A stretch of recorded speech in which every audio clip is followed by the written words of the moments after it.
All right, sports fans, how's everybody out there doing? William Martin coming at you one more time here on YouTube with another edition of the 300 Pounds of Sports Knowledge Podcast.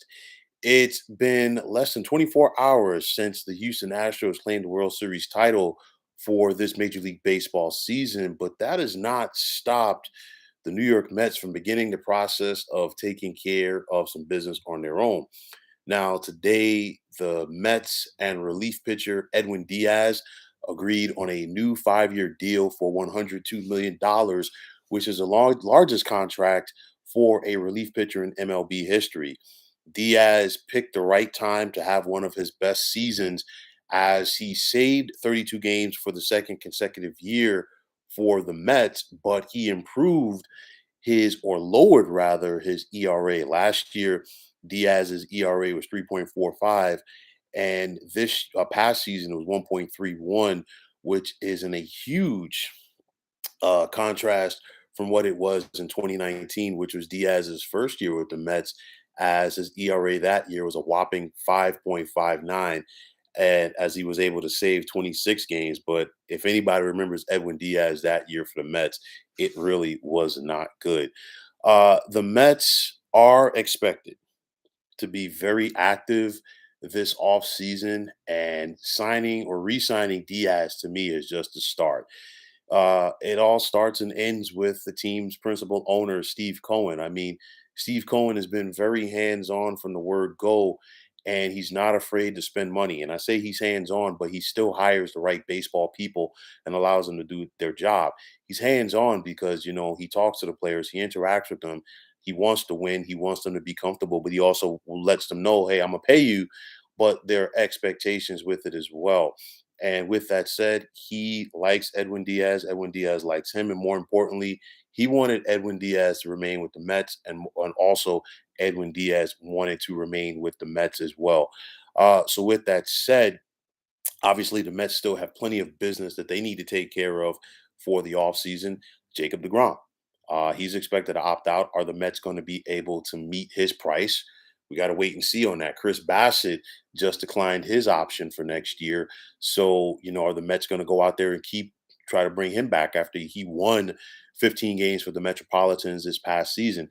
There are a lot of other guys, Brandon Nimmo, and we can go right down the list of some other guys that the Mets have to decide on whether they're going to bring back. And then, of course, will the Mets be active in pursuing other teams' free agents as well?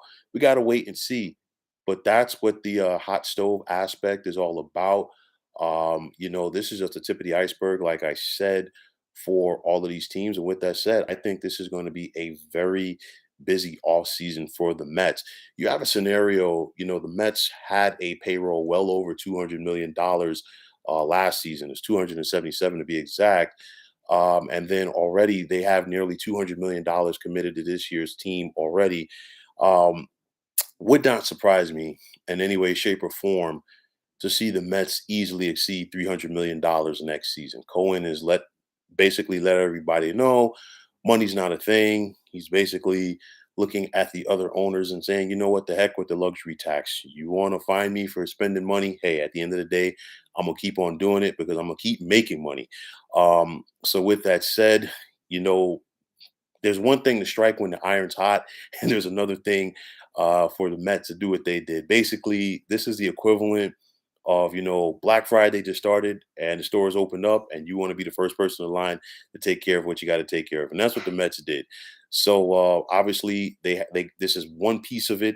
They still have some work to do with free agency, but this right here just continues to set the tenor and let Met fans hopefully know and understand that things are different on Steve Cohen's watch as the MLB season just officially ended last night, and the Mets are hard at work. And I'm sure they were already working behind the scenes to try to get this done, but nonetheless, they're hard at work as trying to make everything right for them in order to be the last team standing next year. So let's wait and see what happens, obviously.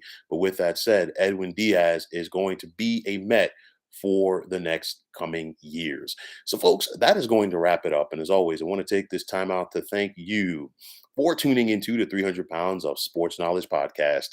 here on YouTube. I want to take the time out to thank all of you fine folks out there for tuning in. And if you have not already, please feel free to subscribe to this channel. Now, if you're on Twitter, please feel free to follow me at 300 pounds of sports. And like I always say, if you follow me, it'll be my pleasure to follow you right back. There's also the sports discussion group on Facebook at the Sports Depot 365. You can check it out. Drop a line to be a part of one of the better sports debating sites going on social media. So, once again, fine folks, my name is William Martin. I'm signing off, saying take care and have yourselves a wonderful day.